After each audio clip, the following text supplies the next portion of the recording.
Hey guys, it's me Jake from JakeMan21642. Today I wanted to bring you a quick video of this car that I actually had for the last day. This is a 2014 Lexus IS250 F Sport. I ended up bringing this home from work last night because I dropped off the Accord to get an oil change, and I had class all day yesterday. Never got a chance to pick it up, so my boss told me I could go ahead and keep this overnight.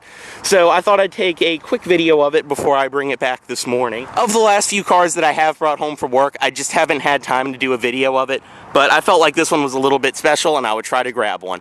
So as you can see, this one is finished off in a Nebula gray exterior, which I'll be the first to admit, when these first came out, I really did not like the styling, but after seeing them in person and really spending time around them, and finally getting to drive one and actually spend a decent amount of time on the road with this vehicle, I really am a fan. I think the first thing I'd say in this video, and my only complaint about this vehicle, is the 250 just does not have the power you would expect with its small displacement V6, which I think that has been rectified with the new 200T, or you could also just get the 350 because we all know how much power the 2G RFE has. Otherwise though, I think this car is absolutely fantastic. Coming up to the side, you can see your F Sport badge right there, which is one of my favorite features on it. You also do have your body colored mirrors, of course, with LED turn signal indicators. And around here you do have your body colored door handles. This one also does have the door edge guards on it, as you can see right there, which look very, very nice. They are the dealer accessory ones. And of course, intelligent entry, all your typical Lexus stuff. Now, I will be the first one to admit in this video that I do not know everything about Lexus. Lexus is actually probably the luxury brand I know the least about, so please forgive me if I do get anything wrong in this video. Fuel cap is on the driver's side of the vehicle right here. Just come up, make sure it is unlocked, and just press right there to open it up. And obviously, as I showed, intelligent entry.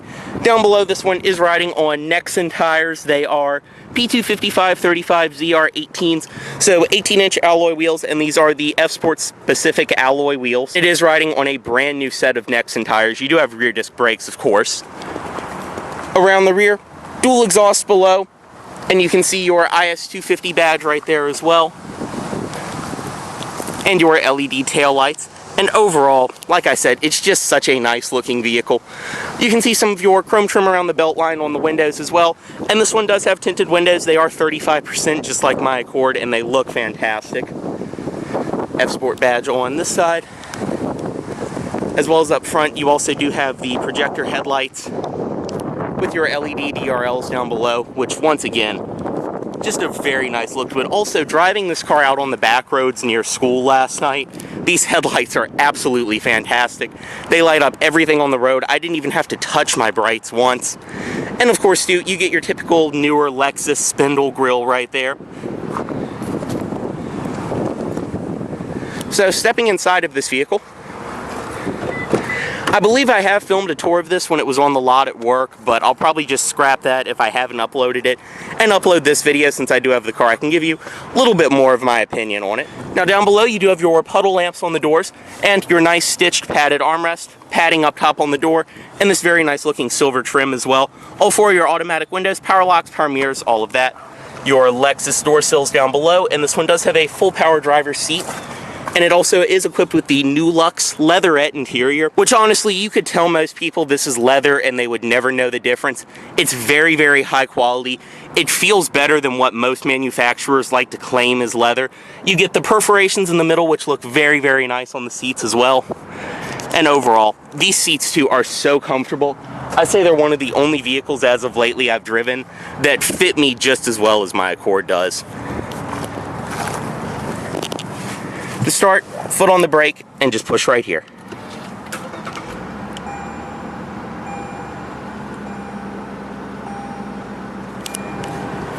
Go ahead and close the door.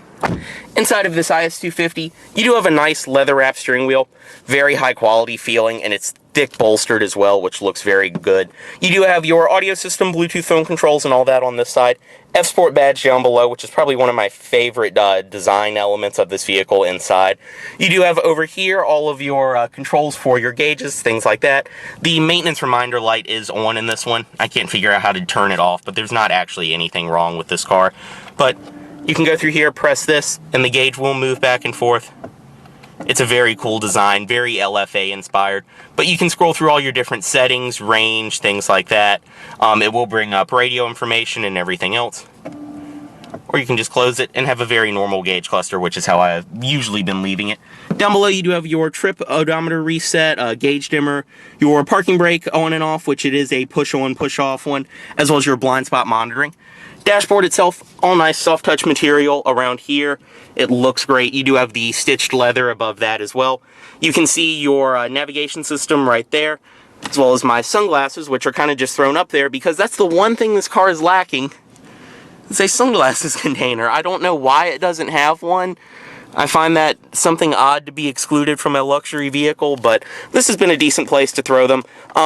That's something that a lot of people wouldn't think about, but when you're like me and you switch back and forth between glasses and prescription sunglasses, it definitely does make a difference to have that. Also just realized that that vent has been closed the entire time I've had this car. But in the center, as you can see, you do have your Navi up there. This does have your typical Lexus Inform system, which is actually, once you're on the road and driving and really using it, not as bad to use as I imagined. Around here, though, you do have your 2 air vents, analog clock, which I've always thought this was kind of a cheesy design element to add to luxury cars, but this clock, when it lights up at night, is absolutely beautiful. I really do like that touch. Down below, your dual zone automatic climate control, which you can just slide up and down to adjust it. Like I said, it is dual zone. You do have all your different settings, things like that around there. Your radio settings, as well as a CD player, which I didn't even notice this car had. But you do have your radio, media, all of that, power on and off, and your tune scroll. I do wish these knobs were a little bit more precise. I'd say, like, when flipping through satellite radio channels, you'd hit this just a little bit too much and it would go forward one, and then you'd go back and it would go back too far one. I wish these were dialed in a little bit better, but that's a very, very minor complaint. Your hazard controls there, of course. Down below, heated seats for the driver and passenger. I don't know if you can get cooled seats on these. I imagine that might be a 350 thing, but I don't know exactly. But at least heated seats are included. The stitched leather does follow around here, and it looks beautiful. You do have the shifter for your 6-speed automatic transmission with manual mode. And right there, you do have paddle shifters on the wheel, which are actually very, very responsive as well. Reverse. This one does have a rear backup camera. Even though on this vehicle, rear visibility is really not as bad as I expected it to be. This car is equipped with blind spot monitoring, but I'd say I really wasn't even paying attention to that. I mean, as long as you're not an idiot and you can adjust your mirrors and really can judge your corners in a vehicle, this is a very, very easy car to see out of and to slice through traffic in. It really is. Around here, you do have your little drive mode selector, Eco, Normal, and Sport. Your traction control on and off, as well as snow mode. Your inform controls, which I think most people know how to use at this point. You do have your menu, and you can go through with the little mouse and select what you want. And like I said, I mean, obviously I haven't spent a ton of time with it, but I really used to think this was one of the most annoying systems you could get in a car. But honestly, after living with it for a day, it's not terrible. I mainly just switch back and forth between the satellite radio, which is still active in this one, and Bluetooth, because I was listening to things off my phone. But very nice and easy to use. You do have your main menu, home screen, all that. Very nice and easy. Around here, now this, I have to say, this section right here of this vehicle is an ergonomic disaster. So I went out with my dad yesterday, we grabbed some coffees, get back in the car, put the coffees here.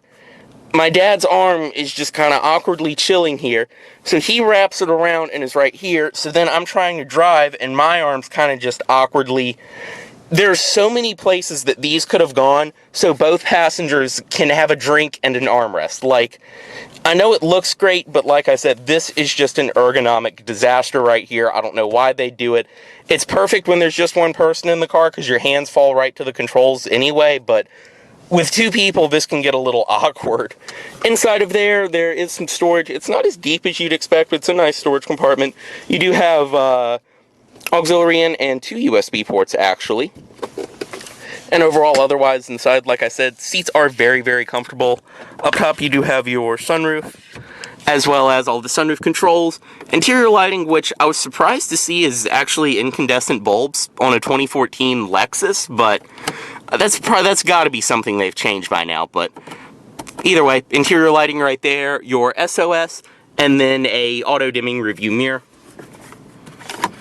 Visors, which Lexus too, anyone who's ever been in one knows this fantastic material they use on the headliner that always follows through on the pillars, just very nice and soft. We'll go ahead, put the window down, unlock all the doors, pop the hood, we'll step out of this one. Now, in the rear seat, stepping in, gotta make sure I don't get any dust in this vehicle.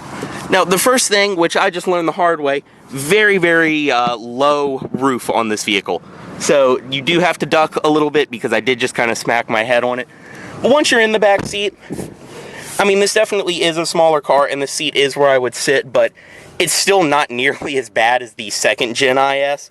And the second generation of this car, which, by the way, the interior of this vehicle is just so much better in all ways. But on the second generation of these, with my seating position, the back seat is basically useless. I'd say there's like that much space in between the seat and the back seat. So at least in this car, I can actually sit up front and have someone sit behind me. I'm 6'2", and this really isn't horrendously uncomfortable. I do wish for a little bit more headroom, but once again, not bad. Go over your interior lighting in the center. Armrest right here with this little cup holder thing that pops out. This Volvo man just keeps driving by and staring at me. Park police in his V7, wannabe park police in his V70. Anyway, backseat pockets down here, as well as you do have two air vents in the middle.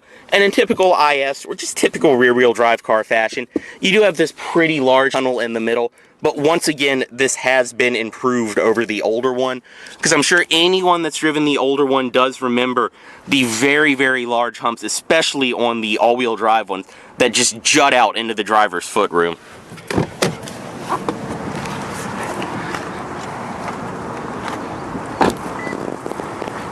It's just going to keep doing that. Inside the trunk, just press it right there. You do have a pretty decent amount of space in here, considering the size of the car. It does have a split folding back seat, of course, and you do have this little cargo net from the factory with your Lexus first aid kit down in there. Trunk liner, and it does include your rear floor mats. I did take it grocery shopping yesterday and really had no problem loading stuff in here, but I would say my Accord probably does have a larger trunk, but for the size of this car, not bad at all. You do have hinges on the sides, and up top, you can see it is lined as well.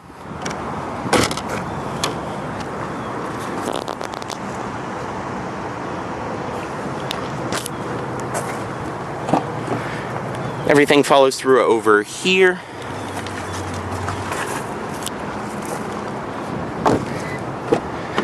And up front, full power passenger seat, of course. All that down there.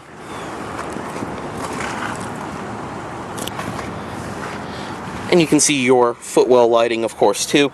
More of this silver trim, which looks very nice. And the inside of your glove box.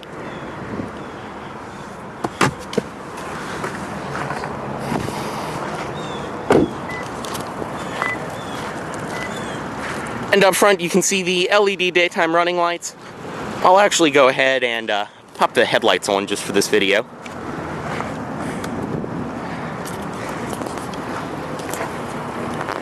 So yeah, you can see very nice on this vehicle with those.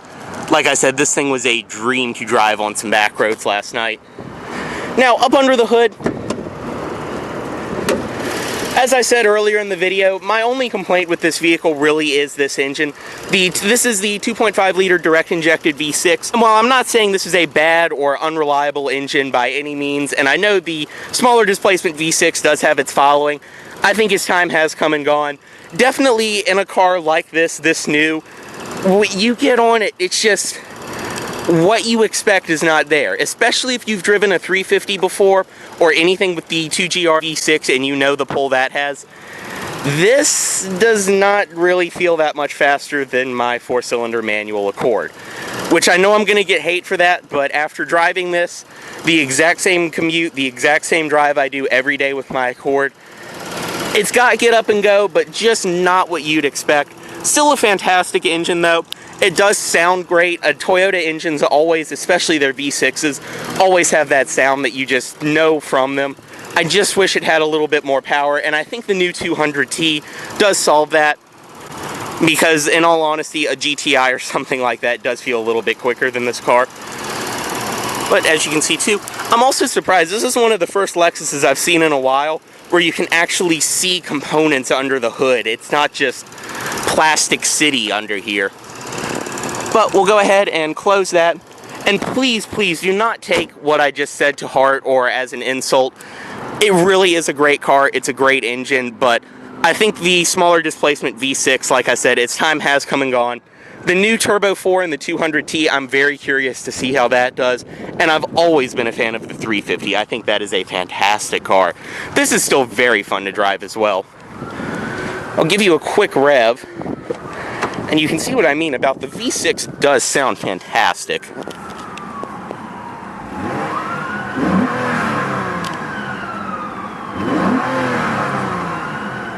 And I love that tack too, it's very precise.